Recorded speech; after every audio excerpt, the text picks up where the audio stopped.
మనందరినీ కూడా విస్తారంగా ప్రేమిస్తున్నాడు. మామూలు కాదు. దేవుని వాక్యాన్ని బట్టి మనం చూస్తే నిజంగా ఆయన ప్రేమించిన ప్రేమ అది చిన్న ప్రేమ కాదు, చాలా విస్తారంగా. నన్ను మిమ్మల్ని కూడా దేవుడు చాలా అద్భుతంగా ప్రేమిస్తూ ఉన్నాడు అన్నది పవిత్రమైన సత్యమని. దేవునికి స్తోత్రాలు, మహిమ కలుగును గాక. Glory God. బైబిల్ గ్రంథంలోంచి ఫిలిప్పీయులు రాసిన పత్రికలో ఒక అద్భుతాన్ని, ఒక దైవిక విషయాన్ని బైబిల్ గ్రంథంలో చూద్దాం. ఫిలిప్పీయులకు రాసిన పత్రిక 4వ అధ్యాయము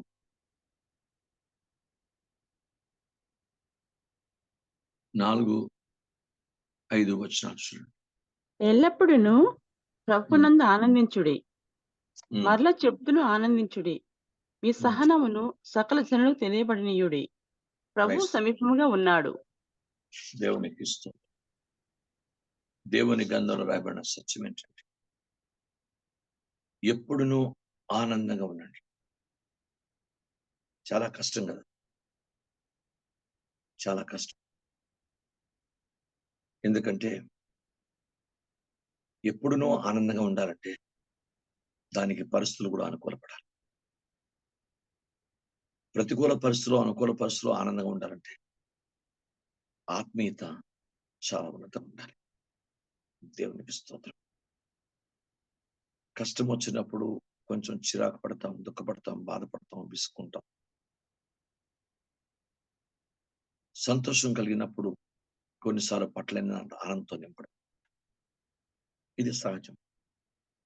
కానీ బైబిల్ గ్రంథం దేవుని వాక్యం చెప్తుంది, మీరు ఎల్లప్పుడూ ఆనందంగా ఉండాలట అని పరిశుద్ధాత్మ దేవుడు భక్తుడైన పౌలు గారి చేత రాయించాడు. ఎప్పుడూ ఆనందంగా ఉండాలంటే మన జీవితంలో ఏం కావాలి?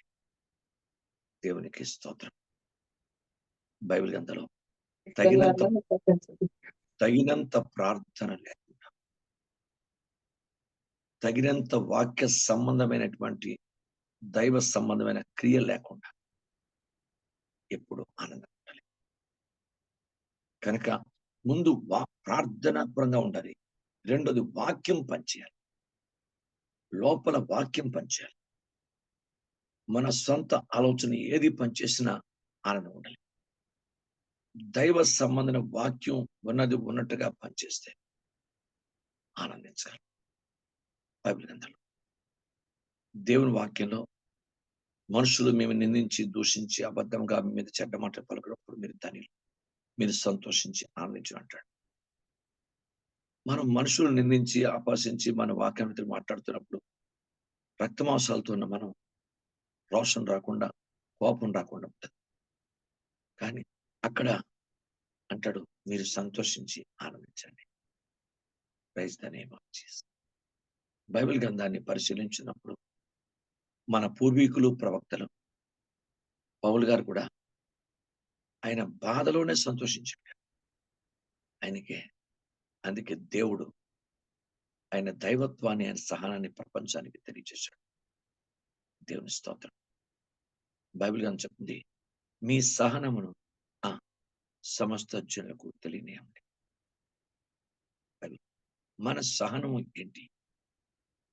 ఈరోజు మన జీవితంలో ఎంత సహించగలుగుతాం? సహించినప్పుడే కదా గొప్ప అద్భుతాలు ఉంటాయి. సహనానికి ఉన్న అద్భుతం చాలా గొప్ప అద్భుతాలు ఉంటాయి. Praise lord. దావీదు భక్తుడు కీర్తన 40 నేను సహనముతో యెహోవా కొరకు కనిపెట్టుకున్నాడు. ఆ కనిపెట్టుకున్న అద్భుతం, ఎంత అద్భుతం జరిగిందంటే 40 మనం చదివితే దాంట్లో ప్రారంభం నుంచి ఉంటుంది. మీకు అర్థంగా ఆయనను ఇతరులు చూశారట. ఆయనలో ఉన్న దేవుని కార్యాన్ని ఇతరులు చూశారట. మనం సహించడం వలన, మనం సహనాన్ని కలిగి ఉండటం వలన కార్యాలు అన్యులు చూస్తారు, ఇతరులు చూస్తారు. మన బంధువులు, మన మిత్రులు, మన స్నేహితులు, మన నెలవైన వారు, మన తోటి వారు, మనకున్నటువంటి కొలిగ్స్ అని, లేకపోతే ఎవరో మన ఇరుపరు వారు. బైబిల్ గ్రంథం జాగ్రత్తగా గమనించండి. నీలో ఉన్న దైవికమైన విషయాన్ని దేవుడు మాత్రమే కాదు, భూమి మీద ఉన్న ప్రజలు చూస్తారు. గుర్తుపెట్టుకోండి. కానీ మనలో ఉన్న మనసుని దేవుడు ఒకటి చూస్తాడు. దేవుని స్తోత్రం. మనలో ఉన్న మనసుని, మన హృదయంలో ఉన్న తలంపుని, మన ఆలోచన విధానాన్ని, మనం ఏంటి మన పరిస్థితిని, మన అంతరంగాన్ని ఒక్క దేవుడు చూస్తాడు. మన బాహ్యాన్ని మాత్రమే ప్రజలు చూస్తారు. దేవునికి స్తోత్రం. మీరు బైబిల్ గ్రంథాన్ని పరిచయం, మీ సహనము సకల జనులకు అని చెప్పాడు. ఈ మాటను జాగ్రత్తగా గుర్తుపెట్టుకుంటే లేఖనాల్లోనే సకలం అంటే అవి ఎవరు? సృష్టి యావత్తండి. మీకు అర్థమైందా? సకలము ఎహెజ్కేలు గ్రంథములో చూద్దాం. సరే, తండ్రి పాదాల దగ్గర ప్రభా, మా జీవితాల్ని దైవవాక్య సంబంధం సహించగలిగిన మనసుతో ఉదయంతో నింపండయ్యా. ఎహెజ్కేలు గ్రంథము 47వ అధ్యాయం.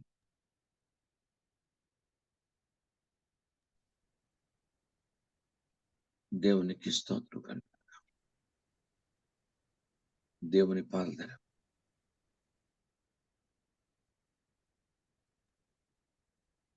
6వ వచనం నుంచి కొంచెం చదవండి, అర్థం. 47 6 నుంచి 47 అండి. నరపుత్రుడా, నువ్వు చూస్తేవు కదా అని చెప్పి నన్ను మరలా నది ఇద్దరికి తోడుకుని వచ్చును. నేను తిరిగి రాగా నదీ తీరమున ఇరుప్రక్కల చెట్లు విస్తారంగా కనబడను.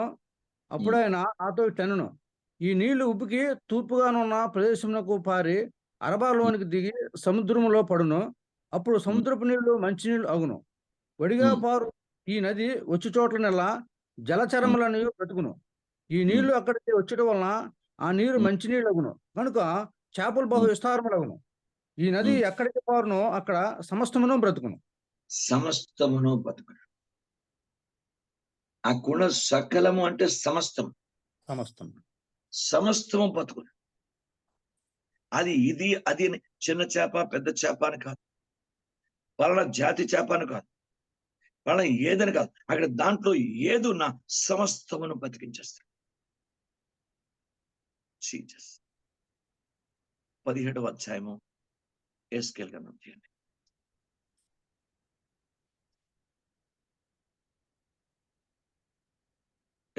వచ్చు. దాని కొమ్మల నీడను అవి దాగును. మరియు యెహోవానగు నేనే ఘనమైన చెట్టును నీచమైనదిగాను, నీచమైన చెట్టును ఘనమైనదిగాను చేయవాడననియు, పచ్చని చెట్టు ఎండిపోయినట్టును, ఎండిన చెట్టు వికసించినట్లును చేయవాడననియు భూమి యందు సకలమైన చెట్లకు తెలియబడును. యెహోవానగు నేను ఈ మాట సెలవిచ్చితిని, నేనే దాన్ని నెరవేర్చెదను. సకలమైన చెట్లకు, సకలమైన చెట్టు ఈ జాతి ఆ జాతి చెప్పలే, అది క్రైస్తవులు, ముస్లింలు, హిందువులు అని చెప్పలే. సకలమైన వారికి కూడా, సకలమైన చెట్లు కూడా తానేంటో, దేవుడేంటో, దేవుని శక్తి ఏంటో బైబిల్ గ్రంథంలో ఉంది. పచ్చవి ఎండినట్లుగాను ఎండిన పచ్చవి చేయగలే అంత శక్తిమంతుడు. సకలం అంటే సకల జనులకు, క్రైస్తవులకు, ఇతరులకి, బంధువులకి, ప్రతి ఒక్కరికి నీ సహనము తెలియాల. అందుకే దేవుని పాదాల దగ్గర ఆత్మ వరాలు కావాలి, ఆత్మ ఫలాలు కావాలి, టచ్ చేస్తే పడిపోవాలి, లేకపోతే జనాలు ఇదే పోవాలి, ఒక రక్షణ పొందాలి, ఇలా మనం ఎలా అనుకుంటాము? ప్రభుని ప్రార్థించినప్పుడు నన్ను మంచి సహించువానిగా, సహనము గలవానిగా, సహనము గల స్త్రీగా, సహనము గల నేను కుమారుడిగా, కుమార్తెగా, సహనం గల వ్యక్తిగా చేయ ప్రభా అని ప్రార్థించాలి. ఎందుకంటే కుటుంబము లేక సంఘము లేక ఏదైనా ప్రారంభం దగ్గర నుంచి అంతం వరకు దేవుని వాక్యానుసారంగా సహించువాడే ధనిలను కూర్చున్నాము కదా అని సహించాలి. కష్టం, బాధ, సమస్య, సంతోషాన్ని అన్నిటినీ తట్టుకునే శక్తిగా ఒక వ్యక్తిగా నువ్వు మారాలి. దేవునికి స్తోత్రం కలుగాక. సహించువాన్ని ధనిలను కొనుచున్నాం కదా, సహించాలి. సహించట్లో ఉన్న గొప్ప ధన్యత, ప్రపంచంలో శక్తి మరి దేనిలో లేదు. బైబిల్ గ్రంథం దేవుని వాక్యాలు చెప్తుంది. క్రీస్తు దాని మాదిరి చూపించాడు. సహించే వారిగా ఉందాం, సహనము ఇతరులకు తెలియచేయబడిన వారిగా ఉందాం, సహనము ఓర్పు కలిగిన దైవ జన్మగా ఉందాం. మనల్ని చూసి కొంతమంది నవ్వుతారు, సహించు. మనల్ని చూసి కొంతమంది బాధపడతారు, సహించు. మనల్ని చూసి కొంతమంది అసూయపడతారు, సహించు. మన చూసి అయ్యో పాపాన్ని జాలిపడతారు. ఏదైనా సహించలో ఉన్న శక్తి ప్రపంచంలో దేనిలో లేదు. దేవునికి స్తోత్రం. సహించాలి. సహించినప్పుడు నీ జీవితంలో హెబ్రీ రాసిన 12వ అధ్యాయం మొదటి 2 వచనాలు. హెబ్రీ 12వ అధ్యాయం మొదటి 2 వచనాలు. ఎంత గొప్ప సాక్షి సమూహము మేఘం వలె మనల్ని ఆవరించి ఉన్నందున మనము కూడా ప్రతి భారమును సులువుగా చిక్కులు పెట్టు పాపమును విడిచిపెట్టి విశ్వాసమునకు కర్తయు దాన్ని కొనసాగించు వాడినైన యేసు వైపు చూచుచు మన ఎదుట ఉంచబడిన పందెములో ఓపికతో పరిగెత్తుదాము. ఆయన తన ఎదుట ఉంచబడిన ఆనందము కొరకే అవమానము నిర్లక్ష్యపెట్టి సిలువను సహించి దేవుని సింహాసనం యొక్క కుడి పార్శ్వమున ఆసీనుడై ఉన్నాడు. మీరు ఆశపడకయు. బైబిల్ అని చెప్తుంది, ఆయన సిలువను సహించిన తర్వాత నేను సింహాసనాసురుడైనాడు. అంతకుముందు కాలేదు. బైబిల్ గ్రంథంలో ఉంది 3.5 సంవత్సరాల పరిచయంలో గాని 30 ఏళ్ల తన తండ్రి దగ్గర ఉన్న జీవితంలో గాని ఎక్కడ సింహాసనం మీద కూర్చోలేదు. రాళ్ళ మీద కూర్చున్నాడు, ఇసుక మీద కూర్చున్నాడు, సముద్ర ఒడ్డు మీద కూర్చున్నాడు, నది ఒడ్డు మీద కూర్చున్నాడు, కొండ మీద రాళ్ళ మీద కూర్చున్నాడు. బైబిల్ చెప్తుంది సింహాసనం మీద కూర్చోలేదు. కానీ ఎప్పుడు భూమి మీద తన జీవితంలో సహనంతో ఉన్నప్పుడు దేవుడు సింహాసనం తనకి వచ్చాడు. దేవుని స్తోత్రం. భూమి మీద అతను ఎంత సహనంగా శిష్యులు అందరితో పాటు కూర్చున్నాడు. పరిసయ్యుల మధ్య కూర్చున్నాడు, శాస్త్రుల మధ్య కూర్చున్నాడు, ప్రధాన యాజకుల మధ్య కూర్చున్నాడు. సహనంతో ఉన్నాడు. వాళ్ళు ఎన్ని మాటలు దూషించారు, ద్వేషించారు, రకరకాల మాట్లాడుకున్నారు అతని మీద. గోనిగారు, శనిగారు అతని మీద. అతను సిరువు మోస్తుంటే ఎగతాళి చేశారు, బాధపడుతుంటే ఎగతాళి చేశాడు. వీడికి ఇది కావాలి, జరగాలనుకున్నట్టు వారు ఉన్నారు. వారు అన్ని సహించాడు, శ్రమలన్నీ సహించాడు, బాధపడ్డాడు. బైబిల్ చెప్తుంది చాలా సహించాడు. బైబిల్ చెప్తుంది దేవుని బిడ్డలకు, ప్రపంచానికి మాదిరి చూపించాడు. తన చుట్టూ ఏడుస్తున్న ప్రజలు, తన నెలవైన వారు, తను ప్రేమిస్తున్న వారు ఏడుస్తున్నారు. తల్లి, సహోదరులు, శిష్యులు, లేక ఇతరులని వారు ఎవరెవరో ఏడుస్తున్నారు. యెరూషలేము కుమార్తెల నా కొరకు ఏడవద్దన్నారు. అలే శాస్త్రులు, పరిసయ్యులు, ప్రధాన యాజకులు అతనంటే విరోధమైన వారు హాస్యాస్పదంగా, వాక్యాన్ని వ్యతిరేకంగా నవ్వుతూ, అతన్ని బాధపడుతూ ఇంకా అతన్ని కొడుతూ హింసిస్తున్న వారు కూడా ఉన్నారు. కానీ ప్రభు ఒకటి చూశాడు, అవమానాన్ని నిర్లక్ష్య పెట్టి తనకు ముందున్న ఆనందం ఒకటి ఉంది, అందుకొరకు సిలువ సహించాడు. దేవుని స్తోత్రం. ముందున్న ఆనందం ఏంటి? అతనికి ఇంకా మృతువు ఇంకా ఉండదు. ఇదిగో మృతుడైంది కానీ సజీవుడిగా యుగమున్న సజీవుడై ఉన్నాడు. ఇంకా అతనికి మృతమంటూ ఉండదు. రెండవది, అతడు దేవుని రాజ్యంలో తండ్రి కుడి పార్శ్వన నిత్యము ఆసనుడైనటువంటి స్థానం పొందేస్తున్నాడు. మూడవది, సార్వత్రిక ఏ సంఘం ప్రజల కొరకు, తన ప్రపంచం కొరకు, పాపుల కొరకు ప్రాణం పెట్టాడు, ఆ పాపులు పరిశుద్ధులై ఓ సంఘము కట్టబడి సార్వత్రిక సంఘ సమూహంగా వాళ్ళందరూ దేవుని రాజ్యానికి రాబోతున్నారు. ఆ దేవుని సంఘముతో, క్రీస్తు స్వరూపంలో కట్టబడిన ఆ దేవుని సంఘముతో ఆయనకి పవిత్రమైన పరిశుద్ధాత్మ దేవుని దైవిక వివాహం అతనికి జరగబోతుంది. సహనంతో కనిపెట్టాడు. అతడు సహించాడు, సిలువను సహించాడు. దూషించారు, ద్వేషించారు, అపహసించారు. నువ్వు దేవుని కుమారుడైతే కిందకి దూకే అన్నారు. సహించాడు, అన్ని పరిస్థితులు సహించాడు. బైబిల్ చెప్తుంది ఆయన సహించాడు కనుక ఆయన తండ్రి కుడి పార్శ్వన కూర్చున్నాడు. సంఘము అన్ని సహించగలిగిన ఓర్పు, సహనం మనకు రావాలి. మనందరం నేర్చుకుందాం. దేవుని స్తోత్రం. సహనము చిన్నది కాదయ్యా. దేవునికి స్తోత్రం. చిన్నది కాదు, అదొక పెద్ద పరిస్థితి.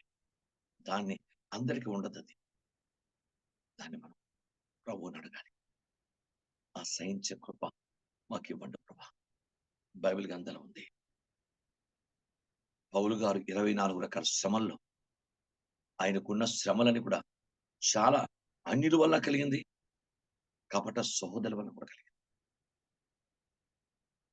సముద్రంలోను, నీళ్ళలోను, అగ్నిలోను రకరకాల భయంకర శ్రమలు ఆయన యూదుల వలన, అనేక మంది జనం వలన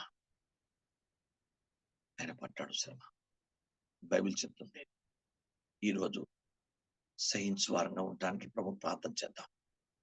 భూమి మీద బతికినంత కాలం ఏదో ఒకటి సహిస్తూనే ఉండాలి. నీ సొంత భార్యను సహించాలి, నీ సొంత భర్తను సహించాలి,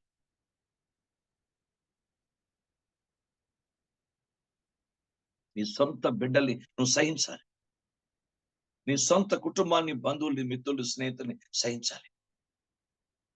అందరూ మనం పొగుడుతారనుకోవడం అసందర్భం. మన ద్వేషించేవారు ఉంటారు, పోషించేవారు ఉంటారు, మనకి ఏది జరిగినా నవ్వేవారు కూడా ఉంటారు, మనకు ఏది జరిగినా బాధపడేవారు ఉంటారు. అన్ని రకాల ప్రజల మధ్య మనం సహించమని లేఖనాలు చెప్తున్నాయి. నువ్వు సహించాలి, మన జీవితాన్ని సహించడానికి అప్పగించుకోవాలి. దేవునికి అందరూ రావిన పవిత్ర విషయం ఏంటంటే, ఆయన సహించాడు కనుక, సిలువను సహించాడు కనుక తండ్రి కుడి పార్శ్వమున ఆసీనుడైన. తిమోతికి రాసిన పత్రిక 2వ అధ్యాయం 12వ వచనం. 2వ తిమోతి 2:12. సహించిన వారమైతే ఆయనతో కూడా ఎలుదుము. బైబిల్ పరిశీలించండి. ఆయన ఎలుబడిలోకి వెళ్ళిపోయాడు యేసయ్య సహించి. మనం కూడా ఆయనతో పాటు ఎలుతాం. 1000 ఏళ్ల పరిపాలనే కాదు, నిత్యమైనటువంటి పరిపాలన మనం ఉంటాం. సహించడం చాలా కష్టం. అది తండ్రిని అడగాలి మనందరం. కొన్ని పరిస్థితులు సహించడం బాధ, మీకు అర్థమైందా? చాలా కష్టం. Praise the name of Jesus. మీకు అర్థమైందా? తండ్రి పాదాల దగ్గర ఉదాహరణకి ఒక వ్యక్తికి వామిటింగ్స్ అవుతుంటాయి,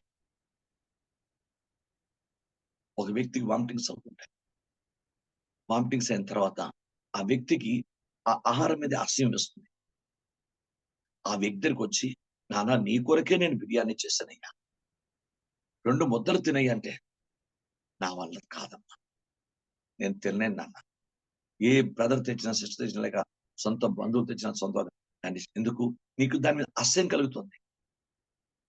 అసహ్యం కలిగిన దాన్ని నువ్వు చేయలేవు. నువ్వు తట్టుకో, సహించు, నీ బాధ నాకు తెలుసు, సహించు, అయినా 2 ముద్దలు తినంటావు.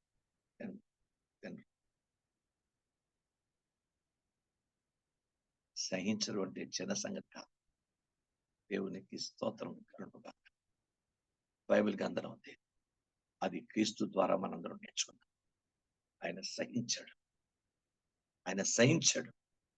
ఆయన ఏర్పరచుకున్న 12 మందిలోనే ఒక వ్యక్తి అతన్ని అప్పగిస్తున్నాడని తెలిసినప్పుడు ఎంత సహించాడో. అప్పుడే అతన్ని పక్కకు గెంటలేదు, పక్కకు తోసేలేదు. అతన్ని అతన్ని 12 మంది ఏర్పరచుకున్న శిష్యుల్లోనే ఒక వ్యక్తి అతన్ని అప్పగించేస్తున్నాడు. ఒక వ్యక్తి తప్పుడుతో వెళ్ళిపోయి డబ్బు తీసుకొని అతన్ని అప్పగించేస్తున్నాడు. ఒక్క మాట వాడు ఏమాత్రం ఉదయం చలిస్తే, యోధా, మనుష్య కుమారుని అప్పగించడానికి వచ్చావా? నువ్వు వచ్చిన పని కానీ అన్నాడు. అక్కడే వాడు పడిపోవాలి, అక్కడే వాడు గడగడ వణుకుతూ పడిపోవాలి.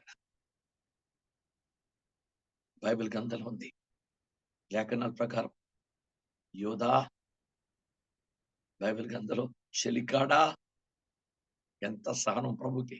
తను అప్పగించడానికి వచ్చిన వ్యక్తిని దుర్మార్గుడా, దుష్టుడా, నీచుడా అనలేదు. బైబిల్ చెప్తుంది, చెలికాడా అప్పగించేస్తున్నాడు, నిర్దాక్షిణ్యంగా అప్పగించేస్తున్నాడు. కేవలం 30 వెండాళ్ళ కాశపడి నిర్దాక్షిణ్యంగా అప్పగిస్తున్నాడు. సహించాడు ప్రభు. అందుకే ఈనాడు మనందరి కొరకు ప్రార్థన చేస్తున్నాడు. ఏంటి? క్రైస్తవ సంఘానికి ఏది కావాలో ఆ పరిశుద్ధాత్మ శక్తి, వాక్యానుసార జీవితం, యథార్థత, దైవ వాక్యానుసార నీతి కలిగిన జీవితం, దేవుని ఆత్మానుసార జీవితం, అసహనము, ఓర్పు కలిగి కడ వరకు క్రీస్తులో నిలిచి ఉండే జీవితానికి ఇచ్చి మనందరి కొరకు ప్రార్థన చేస్తున్నాడు తండ్రి కుడి పార్శ్వన కూర్చొని. యేసయ్య విజ్ఞాపన చేస్తున్నాడు ప్రభువారు.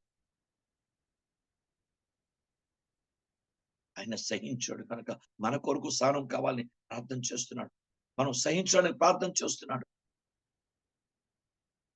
కనుక సహనం ఎంత గొప్పదో, నిజంగా ఎంత గొప్పదో దేవుడు. అందుకే దావీదు కీర్తనకారుడు పాత నిబంధన రాస్తాడు, నేను సహనముతో యెహోవా కొరకు కనిపెట్టుకుంటాను. ఆయన జగటగల దొంగ ఊబి నుండి నాశనం ఉంటుంది, నన్ను బయటికి తీసి నన్ను బండపై బైబిల్ గ్రంథంలో నిలబెట్టాడు. తనకు స్తోత్రం కొత్త గీతాన్ని నా నోటు, అది అనేకులు దానిని చూసి అని రాస్తాడు. దేవునికి స్తోత్రం. ఏం చూశారు? ఆయన సహనాన్ని చూశారు, ఆయన మార్పును చూశారు, ఆయనలో పశ్చాత్తాపం చూశారు, ఆయనకి ఇచ్చిన దేవుడిచ్చిన విమోచన విడుదల గురించి చూశారు. ఎంతమంది మనల్ని చూస్తున్నారు అనే సంగతిని మనం గమనించుకుంటూ ఉండాలి. ఎంతమంది మనం గమనిస్తున్నారు? బైబిల్ చెప్పింది దేవుని పాదన సహనం. ఈ రోజు సందేశం సహించుట దేవుని వాక్యంలో రాయబడిన పవిత్ర సత్యమని. 1 కొరింథీయులకు రాసిన పత్రిక 10వ అధ్యాయం 13వ వచనం చూడండి.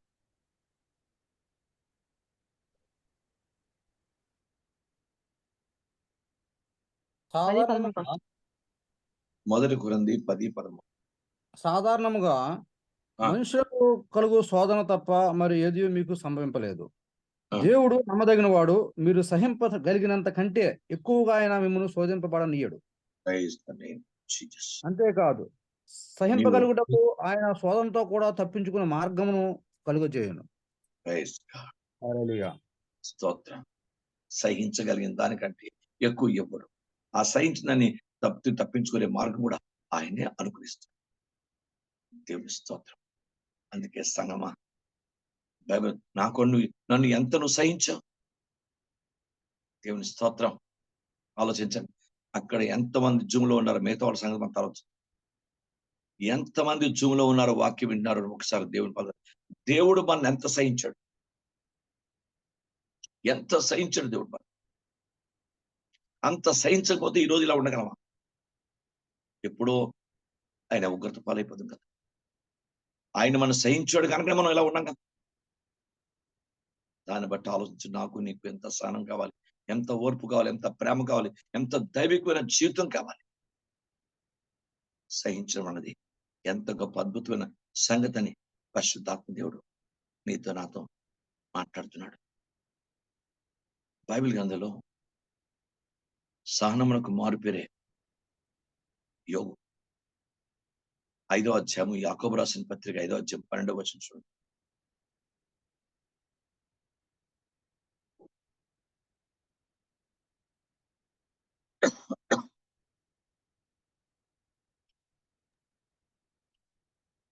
ఆ సహోదరులారా ఆ. ఆ సహోదరులారా, ముఖ్యమైన సంగతి ఏదనగా, ఆ. ఆకాశం తోడని గాని భూమి ఉమ్. తోడని గాని మరి దేని తోడని ఒట్టి పెట్టి కనుక మీరు తీర్పు పాలు కాకుండానట్లు అవునంటే అవును, కాదంటే కాదని ఉండవలను. మీరు ఎవరికైనా శ్రమ సంభవించెనా?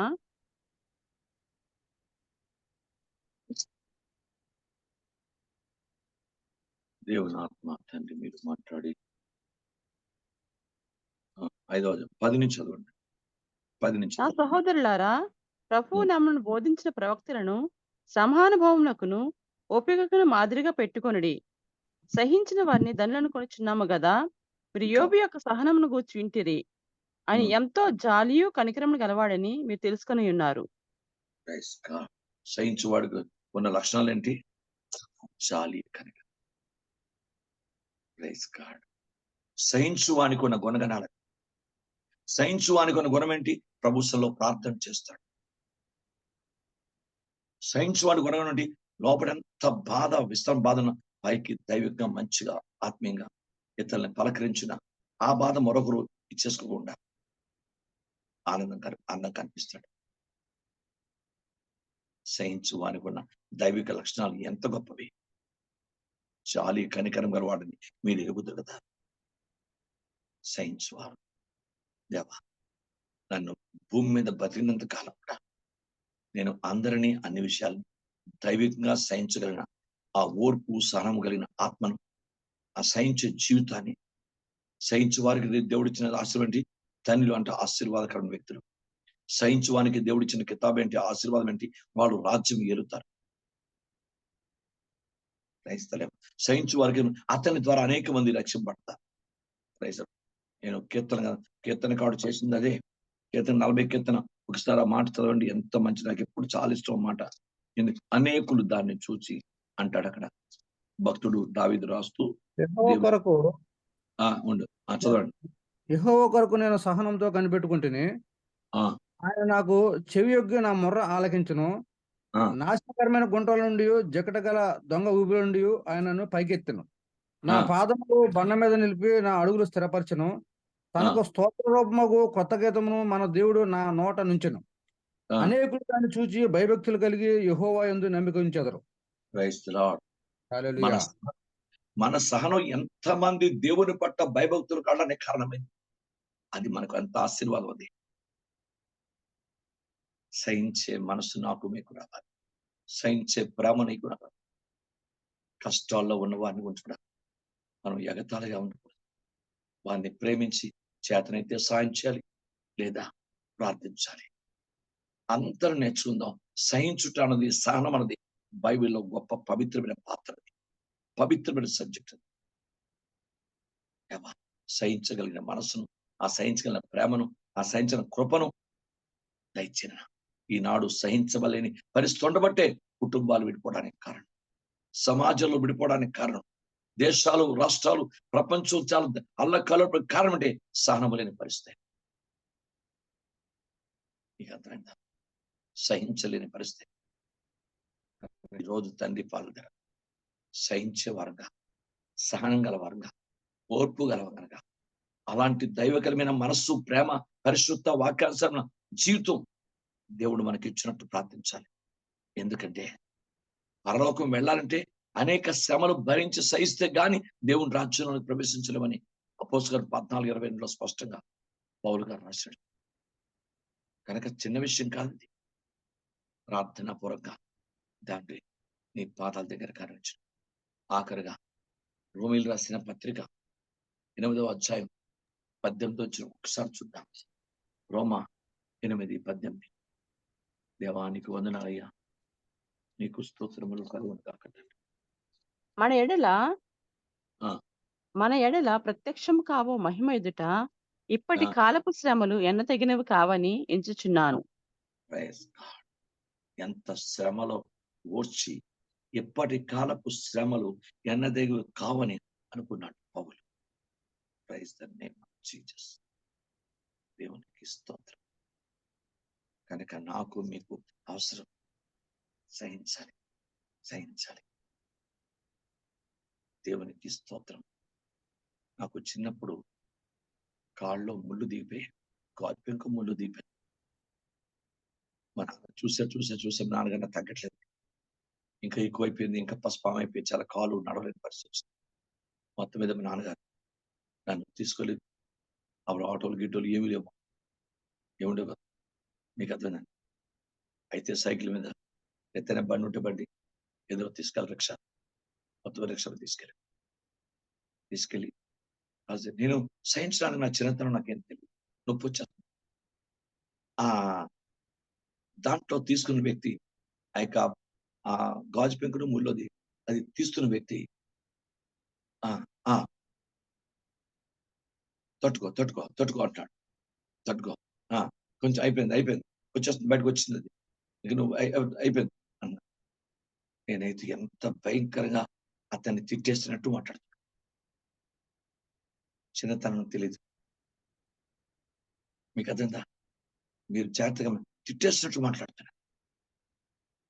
మొత్తం మీద ఆ ఊళ్ళో గాజుపెంకు తీశాడు. ఉపశమనం కలిగింది, తిరిగి వచ్చేసాం కొట్టగా. ఇప్పుడు ఆలోచిస్తే బైబిల్ అందులో అప్పుడు తెలియక నేను ఎవరినో బాధ పెట్టి తిట్టినంత పనిచేస్తే నా బాధ కొద్దీ ఇతనే. కానీ పెద్ద అయిన తర్వాత కొంచెం రక్షణ పొంది, మారుమనసు పొంది, దేవుని ఆత్మ పొంది, దైవికం వచ్చిందా ఇప్పుడు బాధలో క్రైస్తలాడు. ఆలోచించండి. పరిపక్వత కలిగిన తర్వాత సహనాన్ని, ఓర్పును. దేవునికి స్తోత్రం కలుగును గాక. బైబిల్ చెప్తుంది అయ్యా, దేవుని బాధ దగ్గర గుర్తు పెట్టుకోండి. మన బాధే బాధ కాదు, ఇతరుల బాధ కూడా మన బాధగా తీసుకుంటాడు. క్రైస్తవుడుగా అనిపించుకుంటుంది. నేను మీరు నేర్చుకుంటాను. అది దేవుడి ప్రేమ. క్రైస్తవ గ్లోరీ టు గాడ్. బైబిల్ చెప్తుంది యేసు పాపం చేయలేదు, మన పాపాన్ని ఆయన భుజం మీద వేసుకున్నాడు. ఆయన రుజువుపరిచాడు, సహించువాడు.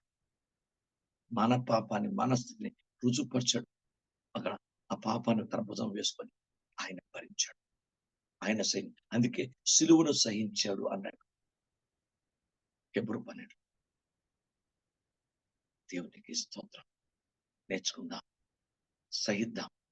మన కుటుంబంలో ఎన్నో సమస్యలు, పరిస్థితులు, అందరి కుటుంబాలు, ఏ కుటుంబాన్ని తాకినా ఏదో బాధ, ఏదో శ్రమ, ఏదో బలహీనత ఉంటుంది. సహించగలిగిన వారంగా, సహించే వారంగా, ప్రేమ గల వారంగా, చేతనైతే ఉపకారం చేసే ప్రయత్నం చేద్దాం. ప్రభా, సహించే వారంగా ఉండడానికి ప్రయత్నం చేద్దాం. సహనం గల వారు ఉండే ప్రయత్నం చేద్దాం. దేవుడిచ్చిన ధన్యతను, దేవుడిచ్చిన ఆయన రాజ్యంలో ఏలుబడి చేసే ఆశీర్వాదాలు పొందాలంటే నేను మీకు కూడా సహించు వారంగానే ఉండాలి. అంతే. దీనికి నేను ఇంకేమీ ఆలోచన, మనం నేను సహించాలి. సహించగలిగితేనే దేవుడు మన కుటుంబాన్ని, మన జీవితాన్ని, ప్రైజ్ ది లార్డ్, దేవునికి స్తోత్రం. నేర్చుకున్నాం. చిన్నప్పుడు పాలు తాగుతూ తల్లి రొమ్ముల మీద గుర్తాడు బిడ్డ, తల్లి సహిస్తుంది. అదే పెద్దవాడే తల్లి గుండె మీద కొడితే ఆలోచించండి. దేవుని స్తోత్రం. క్రైస్తవ సంఘం ఏంటి, ఈనాడు ప్రపంచం ఏంటి, క్రీస్తు చేసింది అదే. Praise the lord. ఇస్కరియోత తన పాలు తాగిన రొమ్ముని గుద్దాడు. క్రైస్తవ సంఘం నేర్చుకుందాం. కొన్నిసార్లు ఆయన తలుచుకుంటే ఎంత సహించాడు యేసయ్య, నన్నెంత భరించావయ్యా, నన్నంత సహించావు. అసలు నేను యోగ్యుడు జీసస్ అని చెప్పడానికి కూడా యోగ్యత లేని నా జీవితానికి ఎంత సహించావు. నీ సహనమే కదా నన్ను ఈ రోజు దేవుని బిడ్డగా దీవించింది. నీ సహనమే కదా. మన సహనము ఎంతో మందికి రక్షణ కారణమవుతుంది. మన సహనము ఎంతో మందికి ఆశీర్వాద కారణమవుతుంది. మన సహనము అనేక మంది జీవితాల దేవుని భయభక్తుడానికి కారణమవుతుంది. సహించువారుగా మార్చు, సహించువారుగా ఉంటాం. ప్రార్థన చేసుకున్నాం. నన్ను సహించువారుగా, సహనము కలిగిన సహోదరిగా, సహనము కలిగిన సహోదరునిగా, సహనము కలిగిన సౌకునిగా, సహనము కలిగిన సౌకురాలు, సహనము కలిగిన బిడ్డగా నన్ను దీవించు. నీవు నన్ను ఎంత భరించబట్టే కదా ఈ రోజు ఇలా ఉన్నాను. నీవే నన్ను భరించకపోతే ఎప్పుడో నీ ఉగ్రత పాలై. Thank you Jesus. ప్రార్థన చేసుకుందాం. కళ్ళు మూసుకొని. సహించుట అన్నది ఎంత గొప్ప సబ్జెక్ట్. అది సహనం, అది ఎంత గొప్ప కార్యం. అది ప్రభా, అలాంటి సహనం ప్రేమిద్దాం. అందరి కళ్ళు మూసుకోండి. సబ్జెక్ట్ని అర్థం చేసుకోండి. నేను కూడా ఎప్పుడు మన జీవితంలో సహనం నేర్చుకుందాం. కృప చూపించండి అయ్యా, కృప చూపించండి అయ్యా. ఎస్, పరిశుద్ధాత్మ ద్వారా ప్రేరేపణ కలిగి ప్రార్థన చేయండి. ఈ జూములో ఉన్న ప్రతి ఒక్కరిని కూడా సృష్టి యావత్ని భరించాడు. ఇప్పుడు మనం సబ్జెక్టు సందేశం ఎంతమంది కూడికలు ఉన్నారు. ఒకసారి దేవుని పాలన జ్ఞాపకం చేసుకో. నిన్ను దేవుడు సహించకపోతే నీ జీవితం, నువ్వు చేసిన ప్రతి అంతరంగా, మానసంగా, శారీరంగా అన్ని విషయాల్లో దేవుడు నేను సహించకపోతే మీరు నేను ఏమైపోతుంది. అది గుర్తు చేసుకోండి. నన్ను సహించొద్దండి. ప్రార్థన చేద్దాం. తండ్రిని అడుగుదాం. Praise God. పరిశుద్ధాత్మ ద్వారా విత్తబడిన వాక్యవేత్తను వచ్చిన ప్రార్థన చేయండి.